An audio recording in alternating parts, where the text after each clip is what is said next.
What happens to the health of our colons within just 2 weeks after switching from a standard American diet to one centered around plants? Watch the video to find out.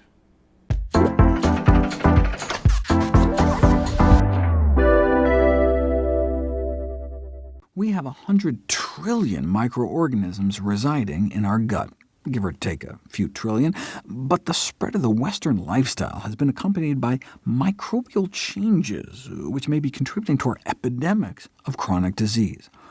The problem is that we're eating these meat-sweet diets characterized by a high intake of animal products and sugars, processed foods, and a low intake of whole plant foods.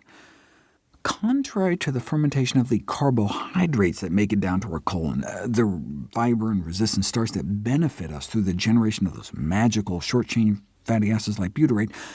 microbial protein fermentation, when excess protein is consumed, that generates potentially toxic and pro-carcinogenic metabolites involved in colorectal cancer. And so what we eat can cause an imbalance in our gut microbiome and potentially create a recipe for colorectal cancer, where a high-fat, high-meat, high-processed food diet tips the scale towards dysbiosis and colorectal cancer, whereas a high-fiber and starch, lower-meat diet can pull you back into symbiosis with your friendly flora and away from cancer. We now have evidence from interventional studies suggesting that adopting a plant-based, minimally processed high-fiber diet may rapidly reverse the effects of meat-based diets on the gut microbiome.